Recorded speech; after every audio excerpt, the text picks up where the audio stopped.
Won't you let me know? Oh, oh, oh, oh, where to go? Where to go? I've been hanging inside these walls now for a day. The Bahasa Melayu was a language that was spoken in Indonesia and the surrounding islands. Slaves and political prisoners were brought from the region. Now, they were known as Malays, and we mustn't confuse that with the country Malaysia. Today, we're going to explore the cuisine better known as Cape Malay, and we'll be speaking to chef and author Cass Abrahams. We'll also be speaking to her husband, who was a rugby player back in the day, known as Jowa.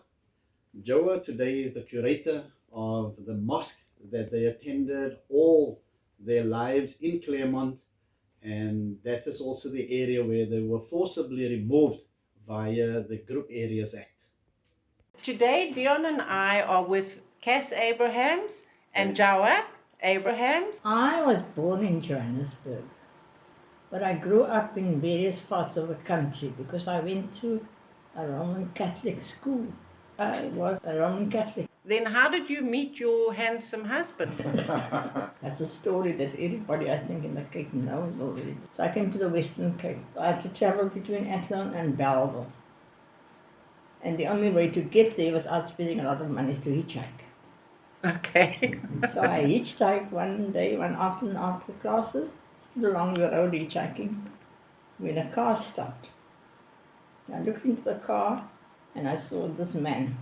He said, "Would you like a lift?" I said, "Yes, where are you going to?" He says, "I'm going anywhere you go."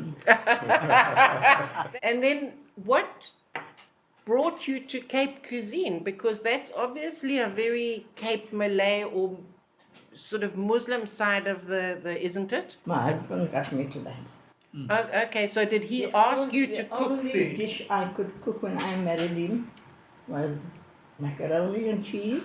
Well, it didn't go down very well with the family or with him, so I had to start changing my ways. Uh-huh. And the way I did it was to go to people and ask them how do they make a particular dish. I would ask them, "What did your mother cook?" You know? So 70-year-old would tell me what her mother cooked. And I'll say, "What did your grandmother cook?" And they would tell me that. And, and that's how I got interested. Interesting stories they told, interesting little tidbits. And I became very interested in the history. And at the time that you wrote your cookbooks, there were no cookbooks written in Cape Malay food, or very few. There were very few, yeah. Where do the Malay people originally come from? People were not called Malays. Many of the descendants of the so-called Malays, they come from Indonesia, certain islands, Sulawesi, where Sheikh Yusuf of Makassar, where he comes from. And then there are other islands, smaller islands like Timor Islands and Bandang Islands. Many of them were artisans and many of them were crafts people. Many of them came as free persons together with Tuan Yusuf, and many of them came as slaves. Cape Town was known as the clothing capital of South Africa. The reason was that these women that were brought over were skilled in sewing and embroidery work and that type of thing. So they did the most beautiful lace work and, all those fancy things. And they made clothing. So you find that eventually Cape Town and the Cape Malays particularly worked in factories like Extruform and all that, and did all the fine work and embroidery work on clothing. So historically, we have all these professional people, the labor people. Then, of course, we also had the chefs, or maybe they weren't known as chefs, but they made the beautiful food for the Dutch masters. They probably had to tone down the spices. Yeah, you're really right. That's why our food is much gentler than Durban East. or Indian curries. Mm. And much more flavoursome. It's got more spices in it, flavoursome. The Malay cuisine, is that mainly influenced from Indonesia, from India? Where's the major influence coming from? I was amazed that the spices they used were the same, and a lot of the flavours of the Indonesian food was very much the same as ours. So I assumed it came from there. There's one dish in particular that has a lot of history to it. It's called denningvleis. This is a meat that is stewed in a tamarind juice, very gently stewed. And they cook it today still for weddings in Indonesia. What we also know is that because of all this history of the Malay that came from the East, history tells us they were by faith, they were Muslim. Would you say there would be any other religious groups? There were some Christians also. There must have been some people in were the not in the Muslim. community who were not Muslim. But then, of course, we also have, as things becomes modern, people intermarry. Yeah. For example, like you, people from different groups, Muslims turning Christian, Christians turning Muslim, and of course those recipes, whether it be orally or either training in the kitchen, gets passed down. Another thing that's interesting, Jowa, is with a lot of slaves that brought here, and then giving birth to children here. Interestingly, we find and hear a lot of names like January, February, March. You want to comment on that? When a slave came to South Africa, they couldn't pronounce the surname like Arifdin or something like that. So they changed the surname. Okay. And if the slave came in January, they were called Mr. January. So you have that. The other thing that they were named after were names of gods like Cupidon, Okay. Samson. Hercules. Okay. You see a slave, beautiful body on the marketplace being sold. And hey, he looks like a Samson. They knew the Bible. Sure. The Dutch knew the Bible. Yeah.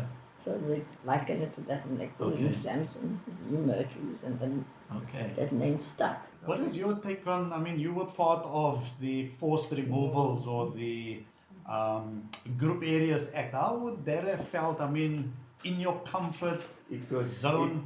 It was terrible. It was terrible in 1964. I had just started my first year of teaching, and it was terrible. Besides the fact that you went into a totally different area, unknown. Although in Wetton, we moved to Wetton, although the Muslim population was very strong there also. We were fortunate that we could afford to buy a plot and build a house and so on, but for others it was... Coming back to, the forced removals, not to harp on that, something that takes you back there would be going to the mosque on a Friday. I'm still going to the same mosque that I used to as a child that I walked down. I was chairman of the mosque for 10 years. I'm still at the mosque. Okay. Because that's a mosque in Claremont that we went to. Okay. And a lot of people, they have to drive in by car now, but the mosque is still there. Okay. Into the rugby and the sport, people often associated back in the day as a white man's sport. Besides the fact that it was played, did you have role models that you looked up to? Man, we had a lot of role models in the community, for example. But because we as children we went to Newlands, so you always had a role model of this person or that person, In Delbury was, like a white person. Cricket, the same. Sure. And you had the role models in the cricket, in amongst our own people who were outstanding players who played were in the Claremont area. Just didn't get the main stage, but they were well known in their own communities, eh? Yeah. Yeah, no, it's a great pity. And then, Cass, I have one other question for you. I know you've written a lot of cookbooks, and in the front of one of your cookbooks, I remember reading that never ask a Cape Malay person for a recipe because they'll always leave out an ingredient or a part of how to cook it. So in your books, are your recipes all there? Are they all authentic? They are, to the best of my ability, they're there. What happens, I would ask somebody for a recipe, I would test it out. Okay. And if Jowa said to me, it doesn't not right, or the other statement is not right, I dump it and start again and do it over and over and over until they say, that's it now. Now you've got it. I've learned some things here, you know. We think we know it as tourist guides, but we come honestly and expectingly. And thank you for sharing with us. I'm sure that our viewers would kind of find things that they also didn't know. So thank you very much for your time. You're welcome.